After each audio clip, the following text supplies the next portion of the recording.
Hello, hi. Welcome back to our Kubernetes series. In this particular video, we'll be seeing on multi-cluster pods, multi-container pods. A quick recap, we will be covering what exactly is single as well as multi-container pod, and we'll be covering what is a multi-container pod and why exactly we need to use multi-container pod. And there is a certain common patterns within the multi-containers like sidecar pattern, init container pattern, adapter container pattern. We'll be seeing about that patterns and how exactly the communication then between the containers within the same pod and how together works or else how exactly it works and a kind of whole overview or a complete picture understanding about the multi-container pods. So without further ado, let's enter into the video and have a discussion. Here, our final goal was to run the containers simply. So here, the main concepts we are discussing, everything is residing within the worker node. So the pod concept comes within the worker node, right? So here, if you see here, within the worker node, there is a one pod. Within that, there is a some containers, and there is a some shared resources. And we'll be discussing what exactly this was. Okay. So now, coming to a quick recap, what we already covered the same thing in the previous video, but I will be giving a quick recap. The common patterns like a single container as well as a multi-container concept. In the single container, there is only one container which is running your main application, and there is a IP address as well as volume, and that IP address and volume is chosen for that by that particular one container only. Okay, and it is very much best suitable for simple standalone applications and microservices and most of the production workloads. So most of the 90% of the cases they go with single container use case.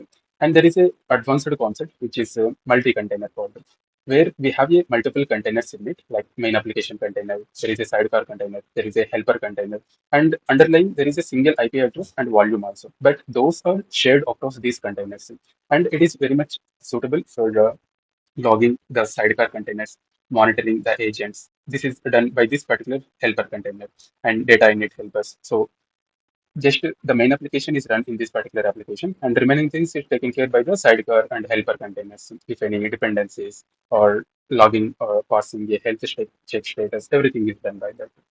Now let us understand what is a multi-container pod. So first thing was a pod with more than one container. They run together on the same node and always correlated or else always co-located in the same pod. So those are the multi-containers. That means more than one container. Here, the containers will run as a single unit. So they are started as well as stopped together and never split. Why? Because we are using Kubernetes as the abstraction layer, and pod here works as the abstraction layer. Kubernetes works on abstraction layer. So it won't deal individually the containers. It deals on high level abstraction, that is the pod. And also, it is designed to support one main application and not two separate applications which was running side by side. And it is going to help. I mean, the helper container supports the main application for logging, for monitoring, for configurations loading, for data synchronization part. And the common mistake done by many of the people was they don't put two uh,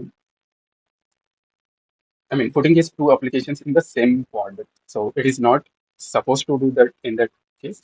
We need to go with two different pods. Instead of one pod, we need to operate different pods in that our main application should be running. So this is the correct way of utilizing the pod where we have a one main service and one helper service or else helper container. And the wrong way is obviously main app and DB also, which is main. So mixing together, it is not a good practice of doing this. Okay, and that should be separated into two different pods. So this is what exactly the multi-container pod was. Now let us see why do we need a multi-container pod.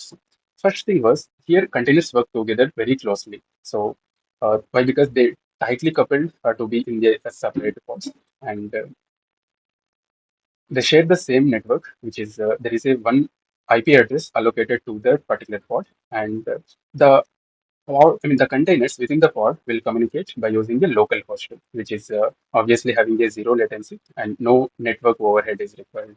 And Also, it utilizes the shared volumes, like whatever the storage is there. So one container writes a file and another container reads it instantly, and no copying is required and no separate storage allocation is required. And it extremely faster as well as efficient communication. So why? Because localhost is faster than the network calls between the pods, and it also offloads the helper tasks. Also, it will keeps your main app in a clean running manner, and let's the sidecar container will handle the logging part, metrics handling, and configuration related things. And so on a high level, you can see a picture in the right hand side where you can see there is a one pod with shared resources. The shared resources are we have a networking, we have a IP address, and those are shared. And also we have a volumes also. If you see here, shared volume is there. Okay, so here we have a sidecar container, which is a logger or parser container, and main container also, which is where your application is up and running. Okay, so this is why exactly we need a multi-container pod. Now, let us go and deep dive into the patterns. There are certain common patterns of multi-container pods, which is the sidecar pattern, init container pattern, and adapter pattern. Let's see one by one. First of all, the sidecar pattern. It is the most common pattern. So it adds the extra capability or capacity to the main application without modifying the main container. So it runs alongside and it enhances the capabilities of the main application or main container. So the primary use case or what it capable of doing was log shipping.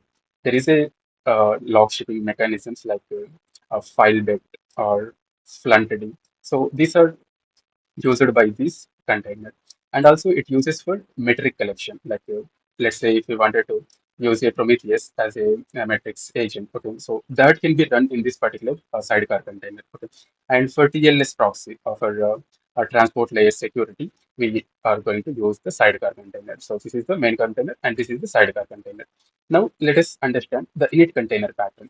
So it runs before the main app. That means the whatever the init container is there, it runs the first before the main container even starts.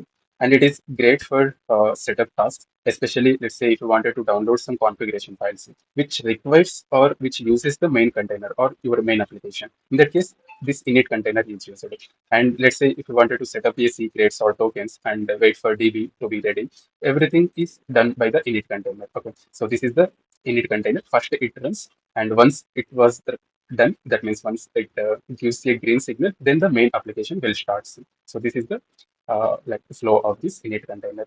Now the third pattern was adapter pattern. So it is basically for translation and standardized flow purpose. So adapts the output of the main application to the standard format, and that can be that whatever the standard format that can be consumed by the other services within the cluster. Okay, so that is the main purpose. So what it capable of doing was it formats the metrics for Prometheus and it converts the log formats, and also it translates the API responses also. This is the how the workflow is. There is a main application which we have a output from there, and adapter will captures that output, and then it will converts into a standard format which is used by the another service or server. Okay, so then that is going to take in care of parsing also everything. Okay, so this is the three patterns, and now let us understand how the communication happens, how the containers will talk inside a pod.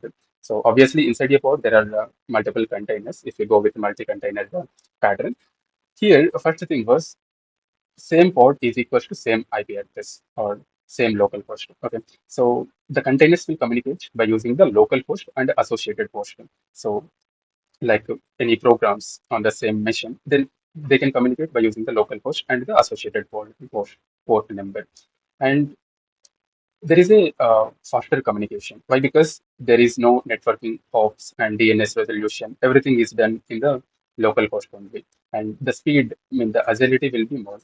And there is a shared volume for data exchange, especially for one container, it writes a file and other container will reads that particular same data. And there is no copying is required and there is no waiting is required for a data part. And different ports within the same IP address. So main app can be run in 3000 port, and the sidecar app can be run in the 8080 port, and the monitor application or monitor container can be run in the 9090 port. So here the simple rule was inside the pod we are going to use the local host for communication, and between the pods we are going to use the pod IP or the service name.